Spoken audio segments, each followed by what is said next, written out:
ততক্ষণ পর্যন্ত আমাদেরকে আল্লাহ তাআলা তার রহমতের চাদর দিয়ে ঢেকে রাখবেন। আমরা আল্লাহর রহমতের একটা চাদরের নিচে, শামিয়ানার নিচেই আমরা অবস্থান করব। তা আমরা কি চাই না আল্লাহর রহমতের চাদরের নিচে অবস্থান করতে? যদি না চাই, কাল কিয়ামতের মাঠে আল্লাহর আরশের নিচে ছায়া কিভাবে চাইব? সুতরাং যারা ঘোরাফেরা করছেন তাদেরকে অনুরোধ করব, আপনারা মাহফিলের প্যান্ডেলে আসুন। এই এলাকার একটি অনন্য আয়োজন হচ্ছে এই তাফসিরুল কোরআন মাহফিল। এলাকার মুরব্বীদের সহযোগিতায় এই তরুণরা এই মাহফিলের আয়োজন করেছে। আজকে অনেক দিন পর্যন্ত তারা কষ্ট করেছে। রমজান মাসে তারা বিশ্রাম না করে এই মাহফিল নিয়ে তারা কাজ করেছে, চিন্তা ভাবনা করেছে, মিটিং করেছে, তাদের প্রয়োজনীয় কাজগুলো গুছাইছে। ঈদের পর থেকে তারা আত্মীয় স্বজনের বাড়িতে বেড়াতেও যায় নাই। এই মাহফিলকে নিয়ে তারা সর্বক্ষণ, যারা অনলাইনে সক্রিয় আছেন তারা দেখেছেন সব সময় এই যুবকগুলো এই মাহফিলকে কিভাবে সফল করবে, কিভাবে এই মাহফিলকে মানুষের জন্য, ইমানদারদের জন্য কল্যাণকর করবে, এই প্রচেষ্টা তারা অব্যাহতভাবে চালিয়ে গিয়েছে। আজকে তাদের এই প্রচেষ্টার সফলতার চূড়ান্ত মুহূর্ত আমাদের সামনে উপস্থিত। এই মুহূর্তে আমরা যারা মুসলমান হিসেবে আছে, যারা আল্লাহর বান্দা বলে নিজেকে মনে করি, রাসূল করিম সাল্লাল্লাহু আলাইহি ওয়াসাল্লামের উম্মত হিসেবে যারা মনে করি, আমরা তাদের এই প্রচেষ্টায় শামিল হওয়ার জন্য মাহফিলে উপস্থিত হব এবং তাদের জন্য দোয়া করব। আল্লাহ তাআলা যেন তাদের এই প্রচেষ্টাকে কবুল করেন, আমরা সকলে বলি আমিন। তাদের এই প্রচেষ্টাকে কাল কিয়ামতের মাঠে কঠিন মুসিবতের সময় যেন নাজাতের ওসিলা করে দেন, আমরা সকলে বলি আমিন। তাদের সাথে আমরা যারা উপস্থিত হয়েছি, আমাদের জন্যও যেন এই মাহফিল নাজাতের ওসিলা হয়, সেই তৌফিক যেন আল্লাহ তাআলা দান করেন, আমরা সকলে বলি আমিন। এই মাহফিলকে আল্লাহ তাআলা যেন যুগ যুগ ধরে প্রতিষ্ঠিত রাখেন, যুগ যুগ ধরে আয়োজনের ব্যবস্থা করেন, আমরা সকলে বলি আমিন।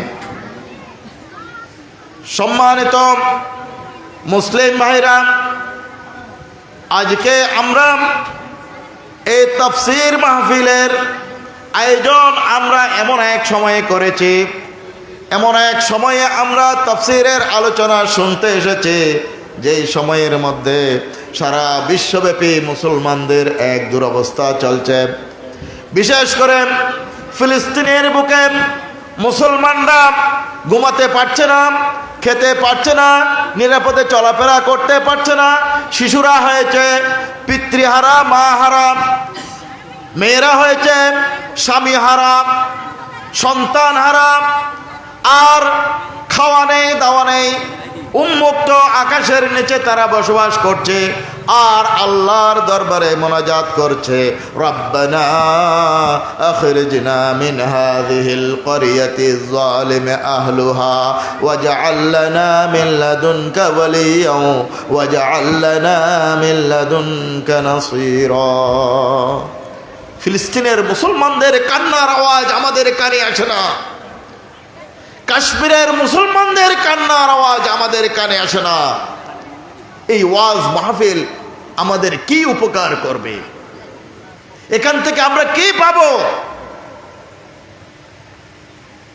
ফিলিস্তিনের একজন স্কলার, একজন শেখ, বিশ্ববিখ্যাত কোরআনের মুফাসসির আল্লামা শেখ মাহমুদ, তিনি রমজানের মধ্যে এক জুমার আলোচনা করতে গিয়ে জুমার নামাজের খুতবা দেওয়ার জন্য তিনি যখন উঠেছেন, তিনি তিনটি কথা বলে খুতবা শেষ করে দিয়েছেন।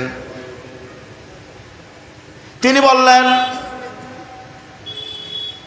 সারা বিশ্বের মুসলমানকে যদি ফিলিস্তিনের 30,000 শহীদ, 70 লক্ষ আহত ব্যক্তি, 2 লক্ষ মানুষের ঘর বাড়ি হারা মানুষের কান্না যদি সারা পৃথিবীর মুসলমানদের বিবেককে জাগ্রত করতে না পারে, আমি শেখ মাহমুদের এই জুমার মেম্বারে দাঁড়িয়ে যদি আমি আধা ঘন্টা কথাবার্তা বলি, আমার এই আধা ঘন্টা কথাবার্তাকে বিশ্ব মুসলমানদের বিবেককে জাগাতে পারবে? পারবে কিনা? পারবে না। তাই তিনি বললেন, আমার আর খুতবা দেওয়ার দরকার নেই, আমার আর ওয়াজ করার দরকার নেই, আর বক্তব্য দেওয়ার দরকার নেই, আসুন আমরা নামাজ পড়ে ফেলি, আমাদের আর ওয়াজের প্রয়োজন হবে না, আমার খুতবায় কোনো কাজ হবে না। সুতরাং মুসলমান ভাইরা, ওই ফিলিস্তিনি স্কলারের কথায় সুর মিলিয়ে আমিও বলতে চাই, আমাদের এই আলোচনা 1 ঘন্টার আলোচনা, 2 ঘন্টার আলোচনা, 6 ঘন্টার আলোচনা আমাদের কোনো কাজেই আসবে না যদি আমাদের বিবেককে আমরা জাগ্রত করতে না পারি, যদি আমরা সারা বিশ্ব মুসলমানের এই কান্নাগুলো যেন আমাদের কর্ণকুহরে প্রবেশ করাতে না পারি, যদি সারা বিশ্ব মুসলমানের এই কষ্টগুলোকে যদি আমরা অনুধাবন করতে না পারি, তাহলে এই ওয়াজ মাহফিল থেকে, এই আলোচনা থেকে 1 ঘন্টা 2 ঘন্টা 6 ঘন্টা আলোচনা শোনার মধ্য থেকে আমাদের কোনো লাভ হবে না। সারা পৃথিবীর মুসলমানরা কাজাসাদিন ওয়াহিদ, একটি শরীরের মতন, শরীরের একটা আঙ্গুলে যদি ব্যথা লাগে সমস্ত শরীরে ব্যথা অনুভব করে, একটা নখ যদি অতিরিক্ত কাটা হয় সারা শরীর যন্ত্রণা অনুভব করে, পায়ের একটা আঙ্গুলে যদি আগুন লেগে ফুসকা উঠে যায় সারা শরীর যন্ত্রণা অনুভব করে। আর আল্লাহর নবী বলেন, সারা পৃথিবীর মুসলমানরা কাজাসাদিন ওয়াহিদিন, একটা শরীরের মতো। কাশ্মীরের মুসলমানরা যদি তারা আহত হয়ে কাতরাতে থাকে, বাংলাদেশের এই নিচিদ্দা গ্রামের মুসলমানরা সেই কাতরানো তাদের যন্ত্রণাগুলো তারাও অনুভব করবে। যদি ফিলিস্তিনের মুসলমানরা বোমার আঘাতে ক্ষতবিক্ষত হয়ে যদি সেখানে কাতরায়, সেখানে যদি চিৎকার করে, সাহায্যের জন্য যদি চিৎকার করে, আল্লাহর কাছে যদি হে আল্লাহ হে রব বলে ডাকা শুরু করে, পৃথিবীর শেষ প্রান্তের আরেকজন মুসলমানের হৃদয়ের মধ্যে রক্তক্ষরণ হবে। এটাই হচ্ছে মুসলমানিত্ব। সারা পৃথিবীর মুসলমান হল একজন মাত্র, একটা শরীরের ন্যায়। এক জায়গায় একজন মুসলমানের শরীরে যদি কোনো অসুবিধা হয়, সারা পৃথিবীর মুসলমানদের শরীরের মধ্যে যন্ত্রণা অনুভব হবে। আজ আমরা মুসলমান, আমাদের মধ্যে কোনো প্রতিক্রিয়া নেই, ক্রিয়া নেই। আমরা ইমান এনেছি, কিন্তু আমাদের ইমানটা আরামদায়ক হলো না, জুত হইল না। হযরত উসমান রাদিয়াল্লাহু তাআলা আনহু, আল্লাহর নবী উসমানকে পাঠালেন মক্কায়ে মুকাররমার মধ্যে, গিয়ে পাঠালেন এবং বললেন যে তুমি জিজ্ঞাসা করে আসো, আমি মুহাম্মদুর রাসূলুল্লাহ তার সাহাবীদেরকে নিয়ে আমি উমরা করতে যাচ্ছি, কোনো অস্ত্র থাকবে না, যুদ্ধ হবে না, আমরা শুধুমাত্র উমরা করব, উমরা করে আমরা মদিনায় ফেরত যাব। এই কথাটা তুমি তাদেরকে বলো এবং জিজ্ঞাসা করে আসো আমরা আসতে পারবো কিনা। আরবের কুরাইশরা কৌশল অবলম্বন করল, তারা হযরত উসমান রাদিয়াল্লাহু তাআলা আনহুকে কৌশলে গৃহবন্দী করল আর খবর পাঠিয়ে দিল কুরাইশরা হযরত উসমান গনি রাদিয়াল্লাহু তাআলা আনহুকে হত্যা করেছে। এই খবর যখন মুহাম্মদুর রাসূলুল্লাহর কানে পৌঁছলো, হযরতে মুহাম্মদুর রাসূলুল্লাহ সাল্লাল্লাহু আলাইহি ওয়াসাল্লাম সর্বপ্রথম নিজে ইহরাম ভঙ্গ করলেন। আসহাবে রাসূলগণকে ইহরাম ভাঙার জন্য বললেন, নির্দেশ দিলেন, তোমরা ইহরাম ভাঙো আর আসো আমার হাতে হাত রেখে বায়াত গ্রহণ করো। আমরা যতক্ষণ পর্যন্ত উসমান গনি রাদিয়াল্লাহু তাআলা আনহুর মৃত্যুর এই শাহাদাতের বদলা আমরা নিয়ে যেতে না পারবো, যতক্ষণ পর্যন্ত উসমান হত্যার বদলা নিতে না পারবো, মুহাম্মদুর রাসূলুল্লাহ মদিনায় ফেরত যাবে না। আমার হাতে তোমরা এই বিষয়ের উপর, এই শপথের উপর তোমরা বায়াত গ্রহণ করো। একজন ব্যক্তি উসমান রাদিয়াল্লাহু তাআলা আনহু তার মৃত্যুর খবর শুনে মুহাম্মদুর রাসূলুল্লাহ ইহরাম ভেঙে ফেললেন, সমস্ত সাহাবীদেরকে ইহরাম ভাঙার নির্দেশ দিলেন, হাত রাখলেন, সমস্ত সাহাবীদেরকে বললেন তোমরা আমার হাতে হাত রাখো, শপথ গ্রহণ করো।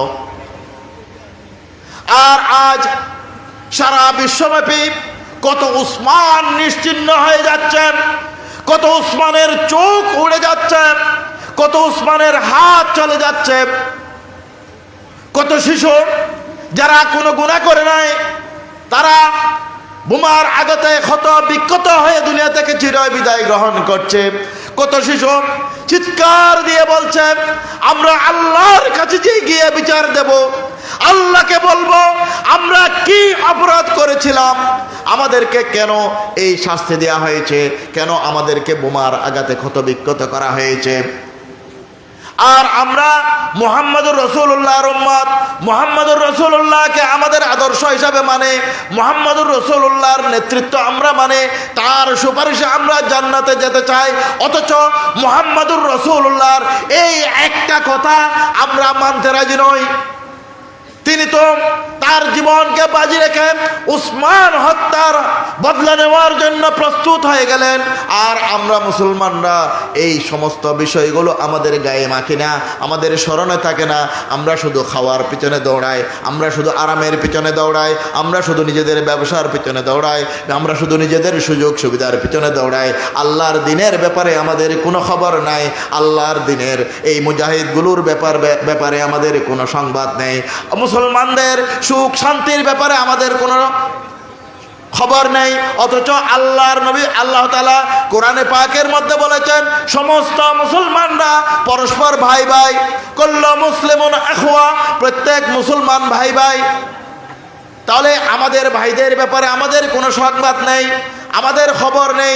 তাই প্রিয় মুসলমান ভাইরা, আসুন আমরা কোরআনে হাকিমের তাফসীর মাহফিলের মধ্যে এসে এখান থেকে আমরা প্রকৃত শিক্ষা যেটা, এটাই আমরা গ্রহণ করি। এই তাফসীর মাহফিল আমরা শুনি, আমাদের এ কান দিয়ে শুনি, ও কান দিয়ে বের হয়, অথবা শুনেই না, অথবা কিছুক্ষণ সময় আমরা অতিবাহিত করে এখান থেকে চলে যাই, অথচ কোনো ফায়দা আমরা গ্রহণ করতে পারি না। এর পিছনে কি কারণ রয়েছে এটা আমাদেরকে চিহ্নিত করতে হবে। কেন আমরা এই সমস্ত তাফসীর মাহফিল থেকে কোনো উপকার পাই না, কেন আমরা উপকৃত হতে পারি না, এই জিনিসটা আমাদের একটু চিন্তা ভাবনা করা দরকার।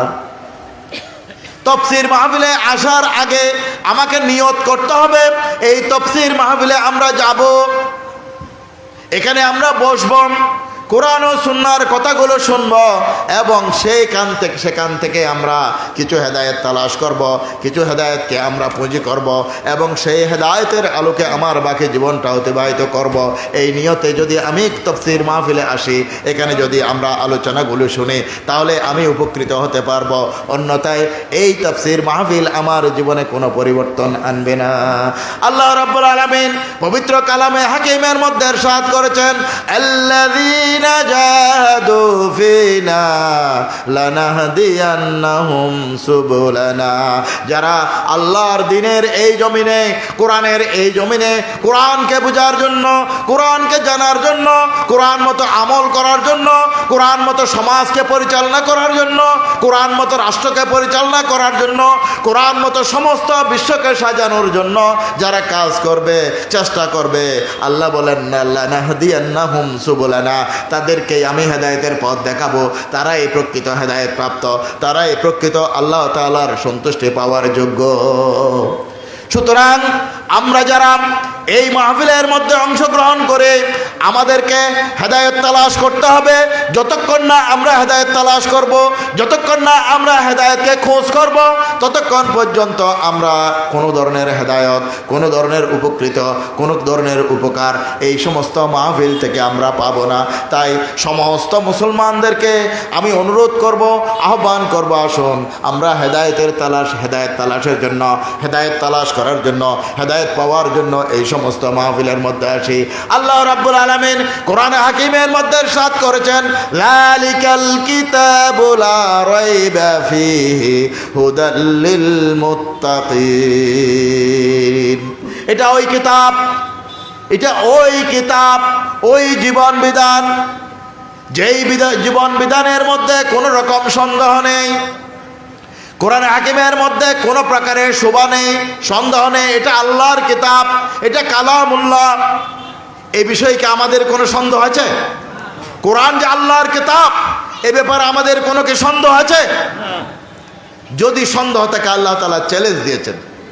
আল্লাহ তাআলা কোরআন হাকিমের মধ্যে বলেছেন, ইন কুনতুম ফি রাইবিম মিম্মা নাযালনা আলা আবদিনা ফাতু বিসূরাতিন মিন মিসলিহি ওয়াদউ শুহাদাআকুম মিন দুনিল্লাহি ইন কুনতুম সাদিকিন।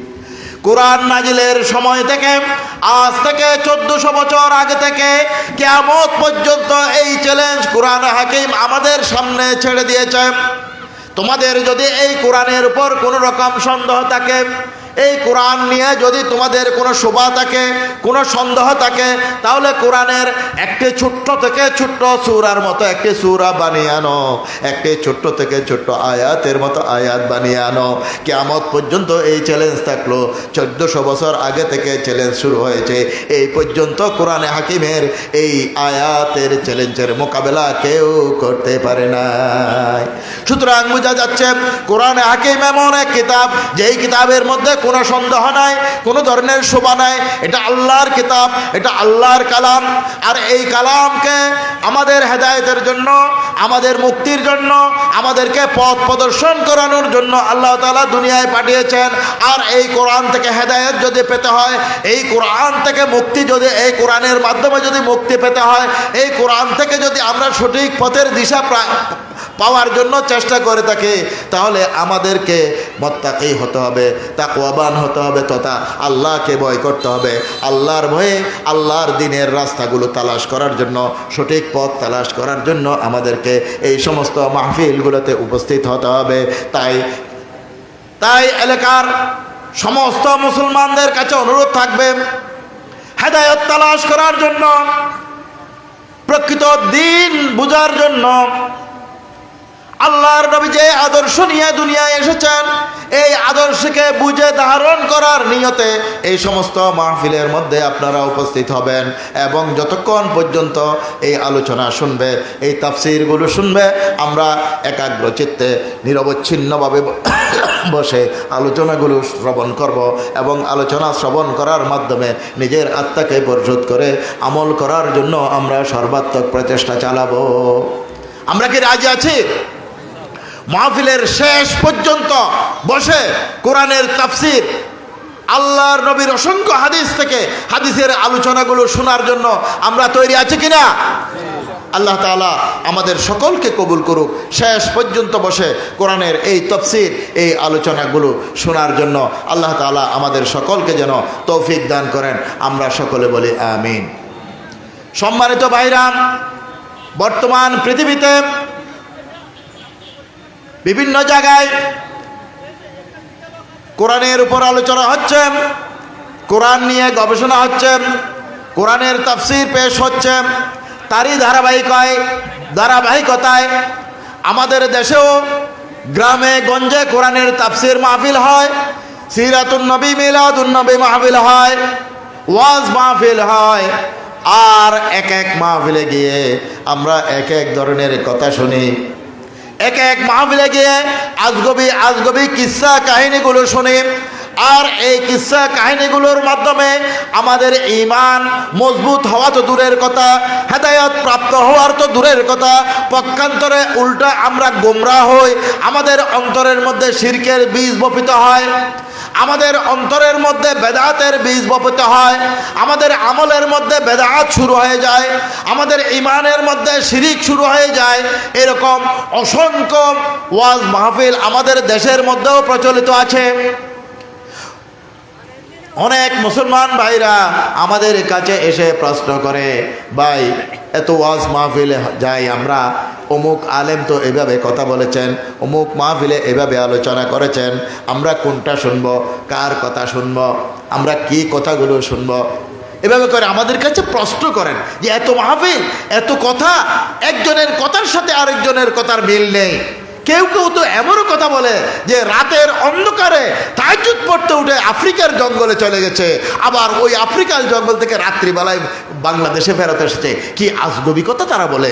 আবার এমনও মাহফিল আছে তারা কাল কিয়ামতের মাঠে বিরাট বিরাট জাহাজ নিয়ে কিয়ামতের মাঠে উপস্থিত হবে, মুরিদদেরকে নিয়ে মুমিনদেরকে নিয়ে তারা ওই জাহাজে পুরাবে আর জাহাজ নিয়ে জান্নাতে চলে যাবে, এমন কথাও শোনা হয়। এভাবে এক এক মাহফিলে এক এক কথা বলে আমাদের ঈমানকে দুর্বল করা হচ্ছে, আমাদের ঈমানগুলোকে ক্ষতিগ্রস্ত করা হচ্ছে, আমাদের আমলের মধ্যে বেদাতের বীজ বপন করা হচ্ছে। এরকম হচ্ছে না মাহফিলগুলো? আমরা কার কথা শুনবো? এই প্রশ্নগুলো আমাদেরকে অনেকেই করেন।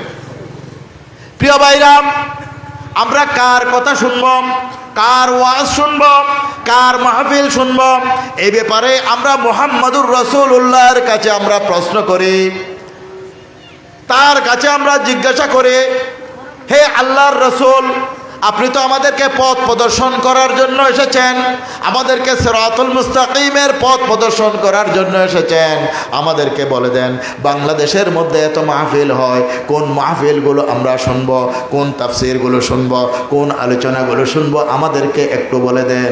আল্লাহর নবী জবাব দিয়ে দিলেন।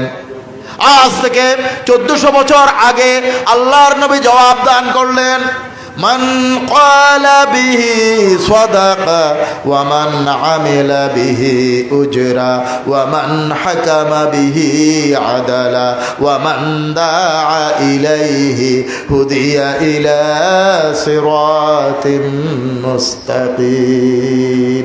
হে দুনিয়ার মানুষেরা, হে দুনিয়ার মুসলমানরা, হে আমার উম্মতেরা, তোমরা এত ওয়াজ মাহফিলের কথা বলো, আসলে সব ওয়াজ মাহফিল গুলো সঠিক নয়, সব মাহফিলের মধ্যে আমার কথা বলা হয় না, কোরআনের কথা বলা হয় না, বরঞ্চ তাদের মন গড়া কথাগুলো বলা হয়, পেট বানানো কিসসা কাহিনীগুলো বলা হয়।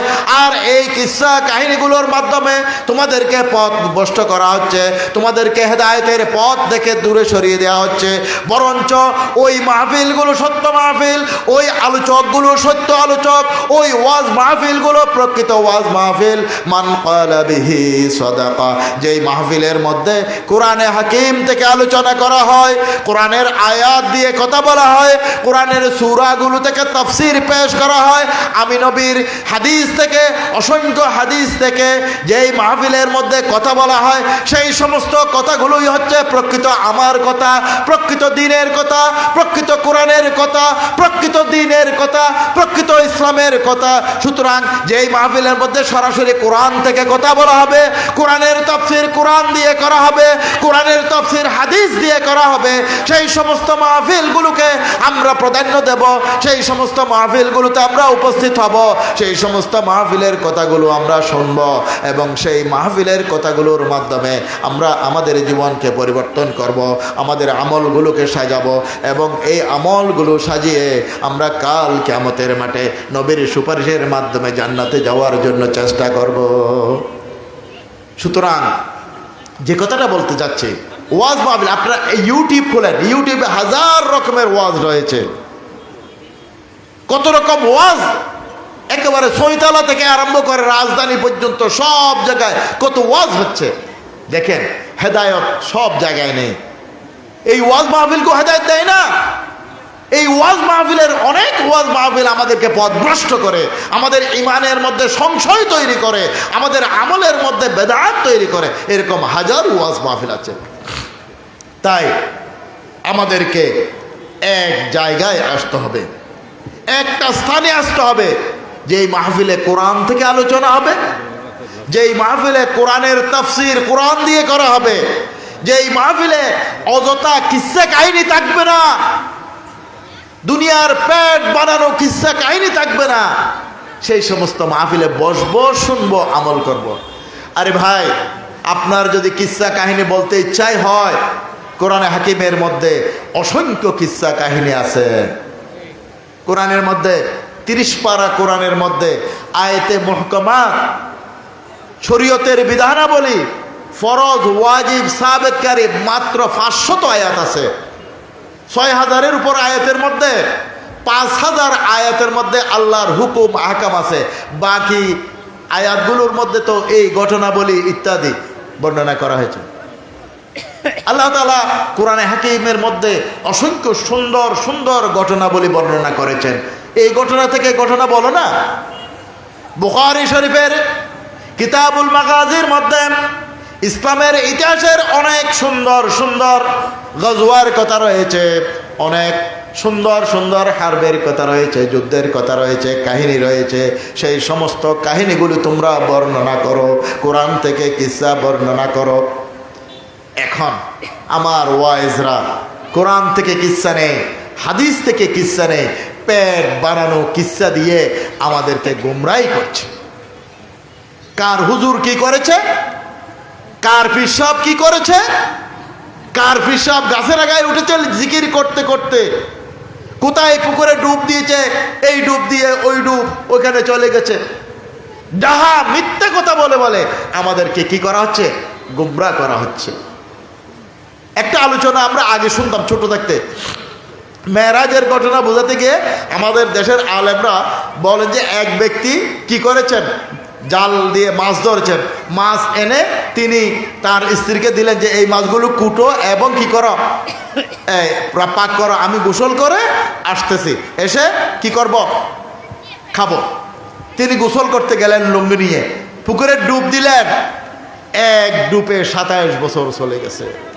তিনি ডুব দিয়ে সেখানে দেখলেন তিনি মেয়ে হয়ে গেছেন, তার বিয়ে হয়েছে, তার 5-5টি সন্তান হয়েছে। আবার আরেকদিন তিনি আবার পুকুরে ডুব দিলেন, ডুব দিয়ে তিনি যখন উঠলেন আবার পুরুষ হয়ে গেছেন। ঘরে এসে দেখেন তার স্ত্রী মাছ কুটতেছে এবং তিনি মাছ দিয়ে ভাত খেলেন। এই কিস্সা কাহিনীগুলো আমরা আগে আমাদের ওয়াজ মাহফিলের মধ্যে শুনতাম। ডাহা মিথ্যা কথা, এই জাতীয় পচা কিস্সা কাহিনী দিয়ে আমাদের ওয়াজ মাহফিলগুলোকে কি করা হয়েছে, সয়লাভ করে দেওয়া হয়েছে। সুতরাং বাজে কিস্সা কাহিনী আলেমদেরও না বলা উচিত এবং আমাদের না শোনা উচিত। আমরা তো এই কিস্সা কাহিনীগুলি বলি, যখন শুনি ঠিক চিল্লাই উঠি।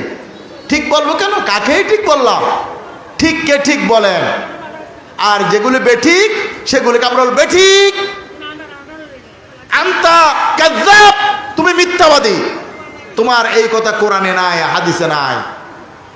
সুতরাং আমাদের অভ্যাস গড়ে তুলতে হবে কোরআনের কথা শোনার জন্য, হাদিসের কথা শোনার জন্য, কোরআন হাদিসের কিস্সাগুলো শোনার জন্য আমাদেরকে অভ্যাস গড়ে তুলতে হবে, বেহুদা কথাগুলো পরিহার করতে হবে। সুতরাং মুসলমান ভাইদের কাছে অনুরোধ করব, আমরা বেহুদা কিস্সা কাহিনীগুলো শুনবো না। যেই সমস্ত মাহফিলে এই কিস্সা কাহিনীগুলো বলা হয় আমরা সেই সমস্ত মাহফিলে যাব না। কোরআন থেকে যদি কথা বলো আমাদের সামনে কথা বলো, হাদিস থেকে যদি কথা বলো আমাদের সামনে কথা বলো, আমরা শুনবো। আর যদি কোরআন হাদিস বাদ দিয়ে অন্য কথা বলো তোমাদের কথা আমরা শুনবো না। বিদায় হয়ে যাও, তাদেরকে দাওয়াত না দেন। আর এই সমস্ত আলেমরা যারা প্রকৃত কোরআন হাকিমের কথা বলে, সুন্নাহর কথা বলে, তারা মাহফিলে বসে তাদেরকে কাফের ফতোয়া দেয়, পথভ্রষ্ট ফতোয়া দেয়, গুমরাহ ফতোয়া দেয়। আল্লাহর নবী জনাবে মুহাম্মদুর রাসূলুল্লাহ সাল্লাল্লাহু আলাইহি ওয়াসাল্লাম দুনিয়ায় এসেছেন মুসলমানের সংখ্যাকে বৃদ্ধি করার জন্য, মুসলমানকে বাড়ানোর জন্য। আর আমি আলেম হয়ে প্রতিনিয়ত মুসলমানদের সংখ্যাকে কমাচ্ছি, মুসলমানদেরকে কাফের ফতোয়া দিচ্ছি, মুসলমানদেরকে মুনাফিক ফতোয়া দিচ্ছি। ফতোয়া দিয়ে দিয়ে মুসলমানদের সংখ্যাকে আমরা কমাতে চেষ্টা করছি, উম্মতে মুহাম্মাদের সংখ্যাকে আমরা কমাতে চেষ্টা করছি। অথচ আল্লাহর নবী বলেন, মান সাল্লা সালাতানা ওয়াস্তাকবাল কিবলাতানা ওয়া আকালা যাবিহাতানা ফাহুয়াল মুসলিম। যে ব্যক্তি আমাদের মতো সালাত আদায় করে, আমাদের কিবলাকে, আমাদের কাবাকে কাবা মনে করে, আমাদের কিবলাকে কিবলা মনে করে, ওয়া আকালা যাবিহাতানা, আমরা যেভাবে জবাই করি সেভাবে তাদের পশুগুলোকে জবাই করে, অথবা আমরা যেই পশুগুলো জবাই করি আমাদের জবাইকৃত পশুগুলোর মাংস বা গোশত তারা ভক্ষণ করে খায়, হালাল মনে করে, ফাহুয়াল মুসলিম, তারাই হচ্ছে মুসলমান। যারা নামাজ পড়ে, যারা কাবলাকে কাবাকে কাবা মনে করে, কেবলা মনে করে, সেদিকে ফিরে সালাত আদায় করে, আর ইসলামী তরিকা মোতাবক আল্লাহর নামে পশু কুরবানি করে নিজেরা খায় এবং আরেকজনে আল্লাহর নামে কুরবানিকৃত পশুর গোশত খায়, তারাই কি মুসলমান। আর আমরা তাদেরকে কাফের ফতোয়া দেই। আল্লাহর নবী বলেন তারা মুসলিম, আর আমি মৌলবী বলি তারা কাফের। আল্লাহর নবী বলেন যদি কোনো মুসলমান অন্য কোনো মুসলমানকে কাফের ফতোয়া দেয়, আর সেই ব্যক্তি যদি কাফের না হয়ে থাকে, তাহলে এই কুফরের ফতোয়াটা তাদের দুজনের কোনো একজনের উপর বর্তাবে। অর্থাৎ যাকে আমি কাফের বলেছি সে যদি কাফের না হয়, পক্ষান্তরে যে কাফের বলেছে আমি যদি কাফের বলে থাকি, আমি নিজেই কাফের হয়ে গেলাম। কাফের ফতোয়া দেই আমরা মুসলমানরা। সুতরাং আমরা মুসলমানরা প্রকৃত মুসলিমদের অনুসরণ করব, তাদেরকেই আমরা সমর্থন করব, তাদের পিছনেই আমরা তাকবীর দেব, আল্লাহু আকবার ধ্বনি দেব, তাদেরকেই আমরা সামনে অগ্রসর হওয়ার জন্য রাস্তা করে দেব। এটা হচ্ছে আমার ইমানের দাবি, এটাই হচ্ছে আমার ইমানের পয়লা নম্বর দাবি। সুতরাং সম্মানিত মুসলমান ভাইরা, সময় একদম নিকটবর্তী হয়ে যাচ্ছে। এশার আজান হবে, আজানের পর আমাদের এখানে এশার জামাত হবে, এবং জামাতের পরই আমাদের আজকের মুফাসসির, বাংলাদেশের প্রথিত যশা আলেম আল্লামা ডক্টর আবুল কালাম আজাদ বশর আলোচনা পেশ করবেন, এবং তারপরে আল্লামা আব্দুল্লাহ আল আমিন সাহেব আলোচনা পেশ করবেন। সুতরাং আমরা ধৈর্য ধরে বসব। মাইকের আওয়াজ যতটুকু যাচ্ছে, সময় হয়ে গেছে, 8টা নিকটবর্তী হয়ে গেছে, আপনারা আমাদের মাহফিলে এসে উপস্থিত হন। আমরা আল্লাহর রহমতে বাহির থেকে যেই আলোচকগুলো এসেছে তাদেরকে আমরা সম্মান করব, তাদেরকে আমরা উপযুক্ত মর্যাদা দেব, তাদের কথাগুলো শুনব, আমলে জিন্দেগি গঠন করার জন্য চেষ্টা করব ইনশাআল্লাহ। না,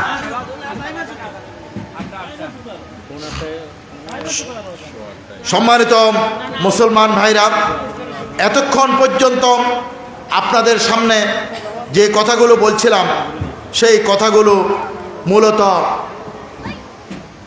আমাদের ভূমিকার মতো কথা ছিল।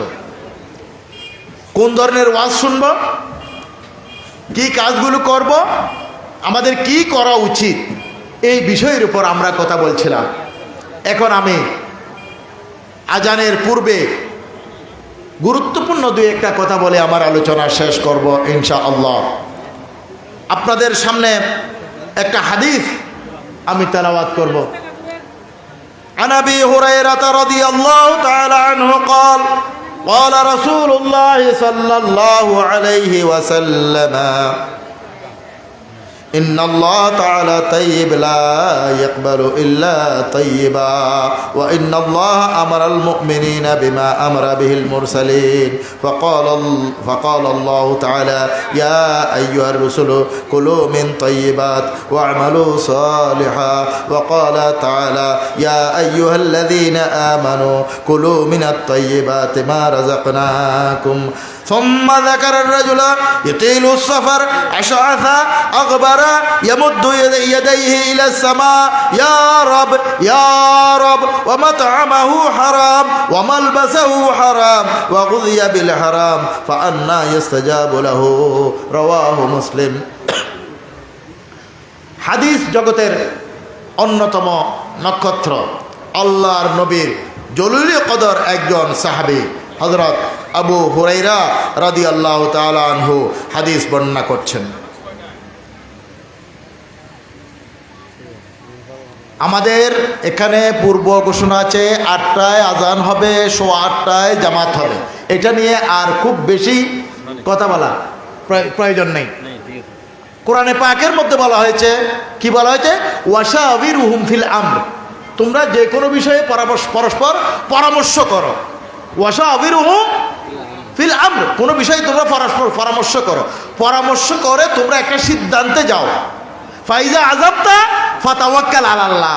যখন সিদ্ধান্তে পৌঁছবা সেটার উপরেই তোমরা তাওয়াক্কুল করবা। একবার এই সিদ্ধান্ত, একবার এই সিদ্ধান্ত, এইভাবে সিদ্ধান্তে পরিবর্তন করবা না। যদি সিদ্ধান্তে পরিবর্তন করো তোমাদের কাজগুলো সফল হবে না, তোমরা সফল হবে না। সুতরাং সিদ্ধান্ত হয়েছে 8টায় আজান হবে, 8:15 জামাত হবে। আর এখন 8টায় আজান হবে, 8:15 জামাত। এখানে আবার আজান হচ্ছে, আজান হবে না, আজান এই এত কথার দরকার নেই। পরিচালনা মণ্ডলী সিদ্ধান্ত নিয়েছেন এবং সেভাবেই কাজ হবে। বারবার আমরা আলোচনাগুলোকে বাধাগ্রস্ত না করাই উচিত। আল্লাহ তাআলা আল্লাহর নবীর মাধ্যমে আমাদেরকে জানিয়ে দিচ্ছেন। আবু হুরায়রা রাদিয়াল্লাহু তাআলা আনহু হাদিস বর্ণনা করছেন। তিনি বলেন, আল্লাহ তাআলা বলেন, ইন্নাল্লাহা তাইয়্যিব, আল্লাহ পবিত্র। আল্লাহ কি? পবিত্র। ওয়া ইয়াকবালু ইল্লা তাইয়্যিবান ওয়া লা ইয়াকবালু ইল্লা তাইয়্যিবা। আল্লাহ পবিত্র ছাড়া কোনো জিনিস গ্রহণ করেন না। আল্লাহ নিজে পবিত্র আর গ্রহণ করেন কি? পবিত্রকে। ওয়া ইন্নাল্লাহা আমারাল মুমিনিনা বিমা আমরা বিহিল মুরসালুন। আল্লাহ তাআলা আদেশ করেছেন, যে আদেশ নবীগণকে আল্লাহ তাআলা দিয়েছেন। কি দিয়েছেন? ইয়া আইয়ুহার রাসূলু কুলু মিনাত তাইয়্যিবাত ওয়া আমালু সালিহা। হে রাসূলেরা, হে রাসূলগণ, একজন রাসূল নয়, সমস্ত রাসূলকে আল্লাহ তাআলা নির্দেশ দিচ্ছেন, হে আমার রাসূলেরা, কুলু মিন তাইয়্যিবাত, তোমরা পবিত্র জিনিস খাও, হালাল জিনিস খাও, ভালো জিনিসগুলো খাও। ওয়া আমালু সালিহা, তারপর তোমরা আমলে সালেহ করো, ভালো কাজ করো, আমল করো। প্রথম দায়িত্ব কি? ভালো খানা খাও, পবিত্র জিনিস খাও, হালাল জিনিস খাও, তারপরে তোমরা হালাল আমল করো, আল্লাহর নির্দেশিত আমলগুলো করো। প্রথম নির্দেশ হচ্ছে হালাল খাও, তারপরে হচ্ছে কি আমলে সালেহ করো। এরপর আল্লাহ তাআলা বলেন, ইয়া আইয়ুহাল্লাযীনা আমানু কুলু মিন তাইয়্যিবাতি মা রাযাকনাকুম। হে দুনিয়ার মানুষেরা, হে ঈমানদারেরা, তোমরাও পবিত্র খানা খাও, পবিত্র জিনিসগুলো খাও, হালাল কামাই করো, হালাল কামাই করা বস্তু খাও, হালাল কামাই করা খাদ্য খাও। আর কি করো? তোমরা আল্লাহর ইবাদত করো, আমলে সালেহ করো। তাহলে আমরা একটা জিনিস বুঝতে পারলাম, আমলে সালেহ করার জন্য, ইবাদত করার জন্য সর্বপ্রথম যে জিনিসটা দরকার সেটা হচ্ছে কি হালাল খাওয়া। সেটা কি? হালাল খাওয়া। হালাল যদি খাওয়া না হয় ইবাদত কবুল হবে না। একটা জিনিস, 3 ধরনের মানুষের দোয়া আল্লাহ তাআলা সরাসরি কবুল করেন। সন্তানের জন্য পিতামাতা যদি দোয়া করেন, সেই দোয়া আল্লাহ তাআলা কবুল করেন। মজলুম ব্যক্তি যদি আল্লাহর কাছে কোনো দোয়া করেন, আল্লাহ তাআলা সেই দোয়া কবুল করেন। আর কোনো মুসাফির ব্যক্তি যদি আল্লাহর কাছে দোয়া করে, সেই দোয়া আল্লাহ সরাসরি কবুল করেন। তাহলে কয় ধরনের ব্যক্তি পেলাম? 3 ধরনের ব্যক্তি পেলাম। সন্তানের জন্য যদি মা বাবা দোয়া করে, কবুল হয়। অসুস্থ ব্যক্তি, সন্তানের জন্য যদি মা বাবা দোয়া করে, সেই দোয়া কি হয়? কবুল হয়। আর মুসাফিরের দোয়া আল্লাহ তাআলা কি করেন? কবুল করেন। আর এই হাদিসের মধ্যে আল্লাহ তাআলা বলেন, আল্লাহর নবীর মাধ্যমে আমাদেরকে জানিয়ে দিলেন, সুম্মা যাকার রাজুলু ইয়াতিলু সাফার আশআসা আকবারা ইয়ামুদ্দু ইলাইহি ইলাস সামাই ইয়া রব ইয়া রব।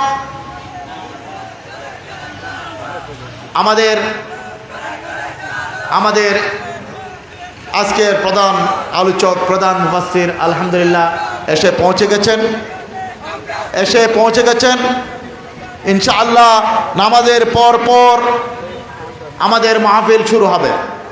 আমরা সবাই একটা তাকবীর ধ্বনি দেই, নারে তাকবীর, নারে তাকবীর। আল কোরআনের আলো, আল হাদিসের আলো, আল কোরআনের আলো, আল হাদিসের আলো। সম্মানিত উপস্থিতি, যে কথাটা বলতে চাচ্ছিলাম, যেই কথাটা আমরা আপনাদেরকে জানাতে চাচ্ছিলাম, আল্লাহর নবী আমাদেরকে বলছেন একজন ব্যক্তি দীর্ঘ সফর করে এসেছে, তার শরীর ধুলাযুক্ত, চেহারা মলিন, ক্লান্ত শ্রান্ত হয়ে মরুভূমির বুকে তার দুটি হাত আল্লাহর দিকে প্রসারিত করে এইভাবে আকাশের দিকে তার দুটি হাত তুলে দিয়েছে আর চিৎকার করছে, ইয়া রাব, ইয়া রাব। আল্লাহর নবীর হাদিস মতে মুসাফিরের দোয়া কি হয়? কবুল হয়। আর আল্লাহর নবী এই হাদিসের মধ্যে বলছেন, ইয়ামুদ্দু ইয়াদাইহি ইলাস সামা, আর বলছে ইয়া রাব, ইয়া রাব, ওয়া মাতআমাহু বিল হারাম। অথচ এই মুসাফির ব্যক্তি যা খায়, যা খেয়েছে, যা খাচ্ছে, এগুলো সব হারাম। ওয়া মালবাসাহু হারাম, যে পোশাক পরিধান করেছে সেই পোশাকও হারাম। ওয়া গুযিয়া বিল হারাম, সে তার শরীরকে পুষ্ট করেছে, তার শরীরকে গঠন করেছে হারাম খাদ্য দিয়ে। ফাআন্না ইস্তাজাবু লাহু, আমি আল্লাহ তার দোয়াকে কিভাবে কবুল করব? আমরা তো সব সময় এই অজুহাত করে থাকি, এই কথাটা বলে থাকে। আমরা তো নিয়মিত আল্লাহর কাছে দোয়া করছে, আল্লাহর কাছে কান্না করছে, আল্লাহর কাছে কান্নাকাটি করছে, কই আমাদের দোয়া তো কবুল হয় না। আগের যুগের আলেমরা দোয়া করতেন, আগের যুগের মুরব্বীরা দোয়া করতেন, দোয়া কবুল হতো।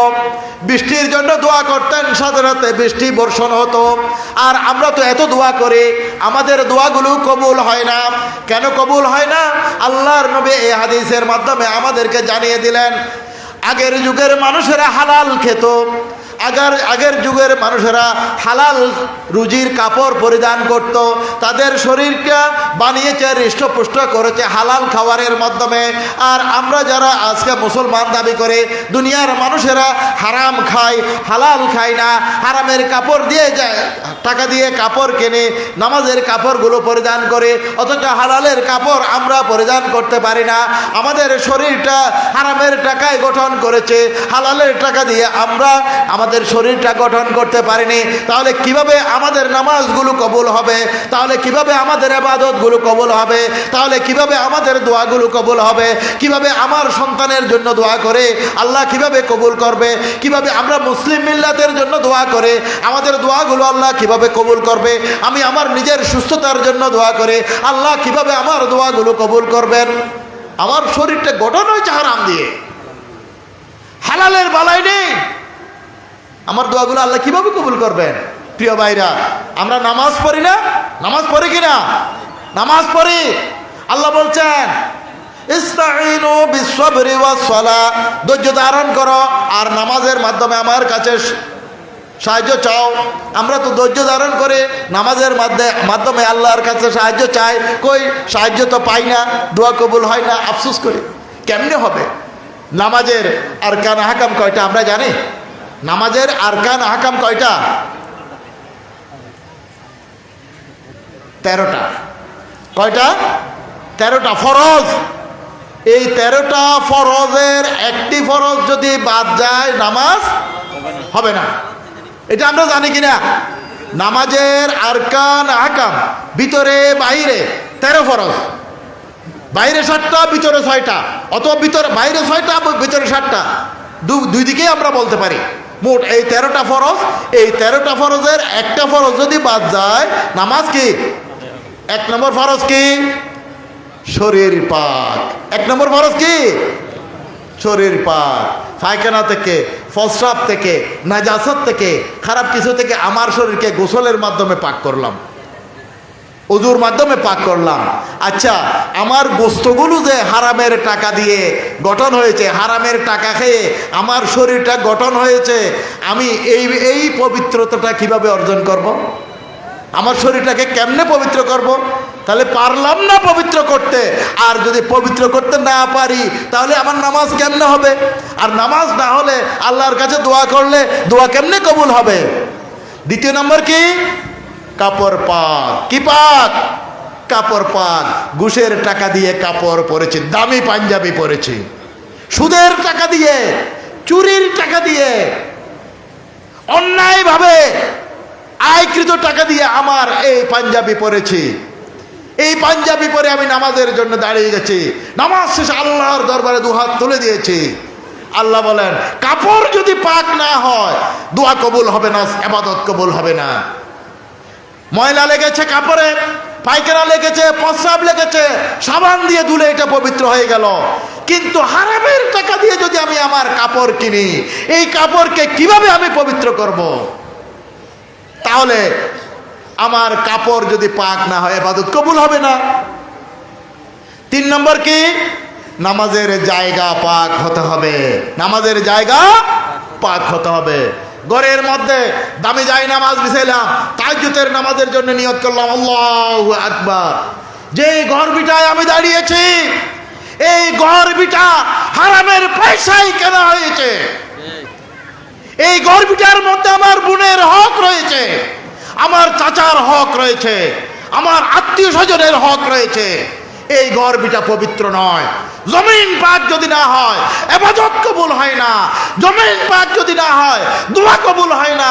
শরীর পাক যদি না হয় ইবাদত কবুল হয় না। শরীর পাক যদি না হয় দোয়া কবুল হয় না। কাপড় পাক যদি না হয় ইবাদত কবুল হয় না। কাপড় পাক যদি না হয় দোয়া কবুল হয় না। আর আমরা বলি এত দোয়া করি, আমাদের দোয়া আল্লাহ কবুল করে না কেন? কেমনে করবে আল্লাহ দোয়া কবুল? এই হাদিসের মাধ্যমে আল্লাহর নবী আমাদেরকে শিক্ষা দিচ্ছেন, শরীর পাক করো, কাপড় পাক করো, জায়গা পাক করো, তারপর ইবাদত করো, তারপর আল্লাহর কাছে কান্নাকাটি করো, তারপর তোমার দোয়া কবুল করা হবে, তারপর তোমার ইবাদত কবুল করা হবে। প্রিয় ভাইরা, সময় একদম শেষ হয়ে গেছে। এখন প্রশ্ন হলো, শরীর তো বানাই ফেলছে হারাম টাকা দিয়ে, কাপড় তো কিনে ফেলছে হারাম টাকা দিয়ে, জমি কিনে ফেলছে হারাম টাকা দিয়ে, এখন আমার করণীয় কি? যতটুকু সম্ভব হারামের টাকাগুলো ফেরত দেওয়ার জন্য আমরা উদ্যোগ গ্রহণ করি। যা পারি ফেরত দিলাম, আর যা পারি না সেটা নিয়ে আমরা আল্লাহর দরবারে ধর্ণা দেই। আল্লাহ তাআলা বলেছেন, কি বলেছেন? লা তাকনাতু মির রাহমাতিল্লাহ ইন্নাল্লাহা ইয়াগফিরুয যুনুবা জামিআ। বান্দা, তুমি কত গুনাহ করেছো? তুমি গুনাহ করতে করতে আকাশের উপর পর্যন্ত তোমার গুনাহ উঠে গেছে, পাতাল ভেদ করে পাতালের নিচে পর্যন্ত তোমার গুনাহ চলে গেছে। হে বান্দা, তুমি মনে করো না আমি রহমান, আমি রহিম, আমি গফুর। তোমার গুনাহ যদি আকাশের উপরে চলে যায়, আমার রহমত আরশে আজিম ভেদ করে আরো উপরে উঠে গেছে। তুমি কত গুনাহ করেছো, আমার সামনে আসো, আমার কাছে তওবা করো, ভবিষ্যৎ জীবনে এই গুনাহগুলো না করার প্রতিশ্রুতি দাও, আমার কাছে গুনাহগুলো স্বীকার করো।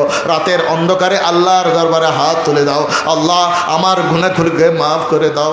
আল্লাহ, তোমার আদেশগুলো ইচ্ছা অনিচ্ছায় মানতে পারি নাই, তোমার হুকুমগুলো ইচ্ছা অনিচ্ছায় মানি নাই, ইচ্ছায় অনিচ্ছায় ইবাদত করি নাই, ইচ্ছা অনিচ্ছায় হারাম খেয়েছি। আল্লাহ, তোমার কাছে আত্মসমর্পণ করেছি, তোমার কাছে স্বীকার করছি, ভবিষ্যৎ জীবনে আর গুনাহ না করার প্রতিশ্রুতি দিচ্ছি। আল্লাহ, তুমি আমাকে গুনাহগুলো মাফ করে দাও, আমাকে গুনাহগুলো মাফ করে দাও, জাহান্নাম থেকে আমাকে মুক্তি দাও। আল্লাহুম্মা আজিরনা মিনান নার, আল্লাহুম্মা আজিরনা মিনান নার। আল্লাহ, আমাকে জাহান্নাম থেকে মুক্তি দাও, জান্নাতে আমাদেরকে প্রবেশ করার তৌফিক দান করো। এভাবে যদি আমরা আল্লাহর কাছে ধর্ণা দিতে পারি, আল্লাহর কাছে কান্নাকাটি করতে পারি, তাহলে আল্লাহ আমাদের গুনাহগুলোকে কি করবেন? মাফ করবেন। গুনাহ করে ফেলেছি, আল্লাহর কাছে ধর্ণা দেন, কান্নাকাটি করেন, আল্লাহ অবশ্যই আমাদের গুনাহগুলোকে মাফ করবেন। আল্লাহ তাআলা আমাদের সকলকে তৌফিক দান করুক, আমিন। ওয়া আখিরু দাওয়ানা আনিল হামদুলিল্লাহি রাব্বিল আলামিন। এখন আজান হবে, আজানের পরে এশার সালাত হবে, এশার সালাতের পর আমাদের মূল আলোচনা শুরু করবেন ইনশাআল্লাহ। আমরা সবাই মাহফিলে এসে সুন্দরভাবে ধৈর্যের সাথে বসবো এবং আলোচনা শুনবো ইনশাআল্লাহ। আসসালামু আলাইকুম ওয়া রাহমাতুল্লাহি ওয়া বারাকাতুহু। আলহামদুলিল্লাহ, এতক্ষণ পর্যন্ত